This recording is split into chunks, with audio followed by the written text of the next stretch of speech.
Madame, mademoiselle, monsieur, bonjour et bienvenue dans ce magazine où nous partons à la rencontre du livre de Jérémie. Et pour en parler, je suis heureux de retrouver la professeure Elena Di Pede. Elena Di Pede, bonjour. Bonjour Philippe. Vous êtes professeure d'exégèse au département de théologie de l'Université de Lorraine à Metz. Oui. Et dans ce magazine, nous nous intéressons vraiment à la personne ou au personnage, je ne sais pas très bien comment il faut le dire, oui, du livre de Jérémie, et peut-être de comprendre un petit peu, vous l'avez bien dit, c'est un prophète, donc si c'est un prophète, je suppose qu'il a une mission.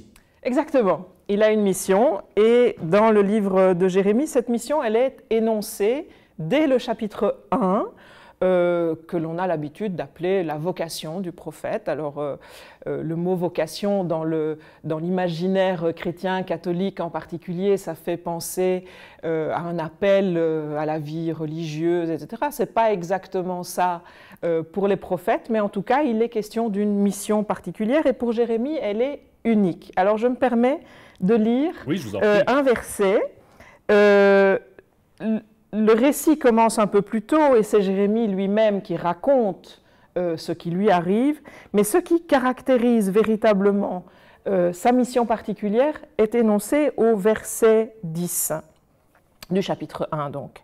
« Sache que je te donne aujourd'hui autorité sur les nations et sur les royaumes pour déraciner et renverser, ruiner et démolir, bâtir et planter. » Alors, c'est un programme. C'est tout un programme, effectivement.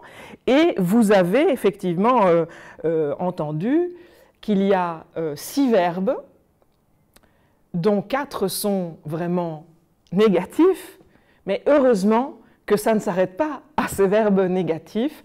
La série de 6 se termine par 2 verbes positifs, donc construire et planter. Heureusement, parce que c'est sûr que si on s'était arrêté aux 4 premiers verbes négatifs... Je rappelle, déraciner, renverser, ruiner et démolir. Voilà, exactement. Si on s'était arrêté là, c'est autant fermer le livre et de... passer à autre chose. Voilà, et de passer à autre chose. C'est inutile de se faire du mal en tant que tel.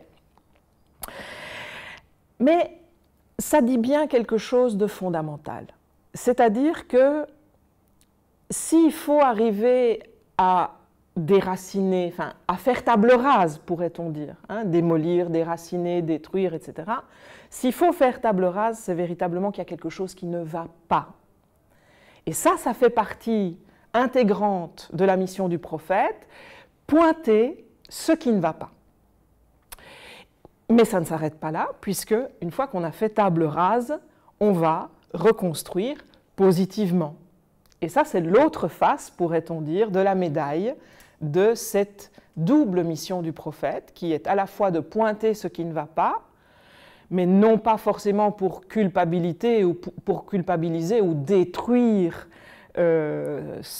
son peuple, puisqu'il s'adresse prioritairement à son peuple, mais pour faire prendre conscience d'un problème, et puis donner aussi de quoi espérer en un renouveau. Donc ces 2 faces sont illustrées dans la suite du livre. Alors j'ai pris ce verset-là justement parce qu'il illustre parfaitement bien ce qui va se passer dans les 52 chapitres qui vont suivre. C'est-à-dire que dans l'ensemble du livre, on va véritablement avoir cette alternance avec ce même rapport, si je peux parler un peu mathématique, de 4 à 2, hein, ce rapport où tout ce qui est négatif, tous ces oracles qui disent changer d'attitude, sinon le malheur va arriver, et le malheur est représenté par les Chaldéens, donc par Nabuchodonosor et ses hommes qui vont arriver, qui vont prendre Jérusalem, qui vont détruire le temple. C'est une manière de dire « attention ». Vous pouvez encore faire changer le cours de l'histoire. Mais pour ça, il faut se retrousser les manches et travailler. Mais si vous faites ça, alors le positif peut venir.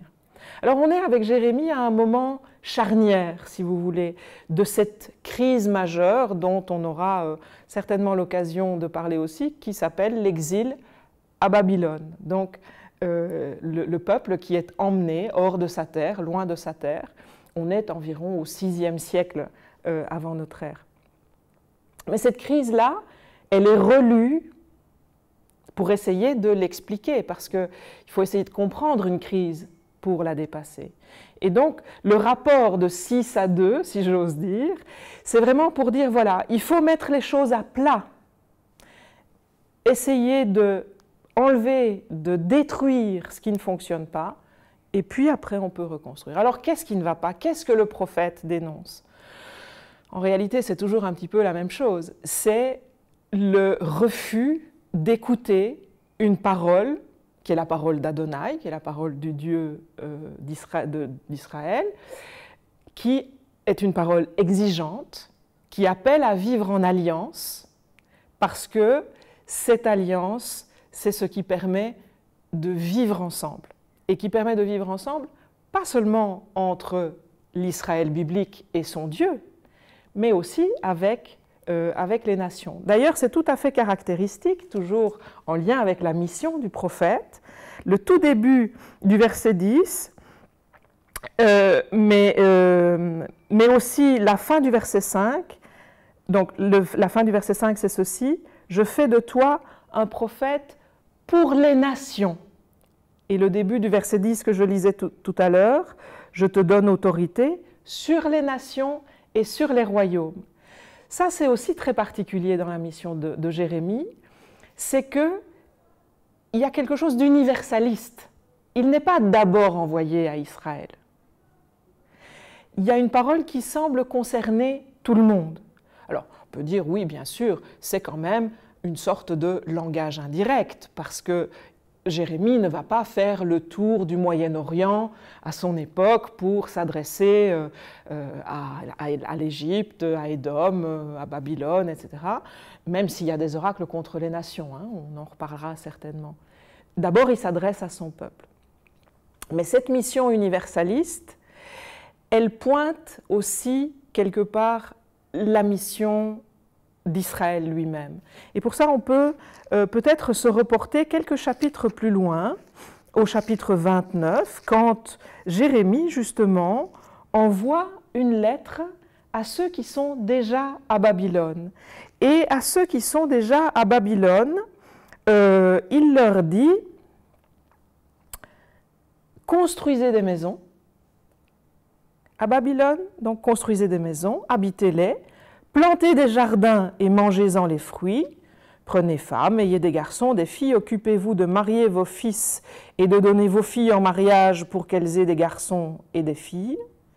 Là-bas, soyez prolifiques, ne déclinez pas, soyez soucieux. » Alors la Tob traduit le « soyez soucieux de la prospérité ». En réalité, l'hébreu dit « soyez soucieux du shalom », donc du bien-être, de la paix, mais c'est beaucoup plus large le mot shalom que paix au sens d'absence de guerre, si vous voulez. C'est le bien-être intégral, individuel et collectif du groupe. Parce qu'on est dans une société à cette époque-là où l'individu va bien si le groupe va bien et inversement, le groupe va bien si l'individu va bien. Donc il faut une parfaite osmose entre les deux, si vous voulez. Hein. Donc, soyez soucieux du shalom de la ville, donc de Babylone, là où vous êtes, cette ville où je vous ai déporté, intercédez pour elle auprès d'Adonai, parce que son shalom, donc le shalom de Babylone,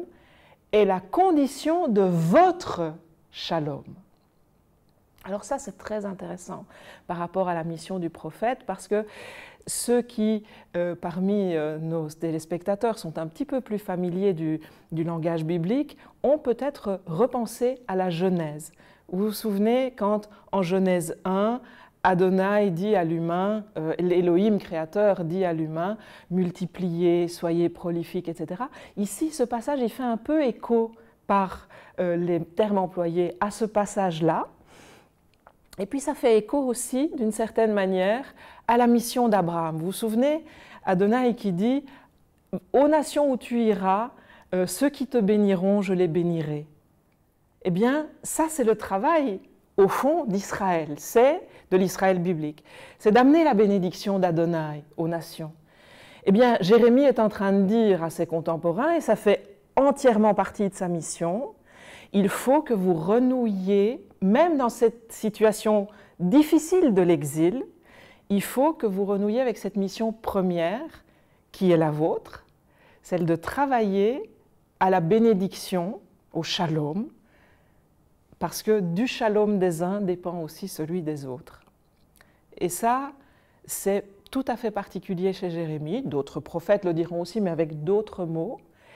Mais c'est intéressant de voir comment, effectivement, le prophète, quand il mène à bien sa mission, c'est-à-dire quand sa parole résonne et quand sa parole est entendue, le but de cette parole, justement, c'est le shalom pour tous. Eh bien, c'est sur ces mots-là que nous concluons cette émission. Merci à vous, professeur Elena Di Pedi. Nous arrivons au terme de cette émission. Merci de votre fidélité. À très bientôt.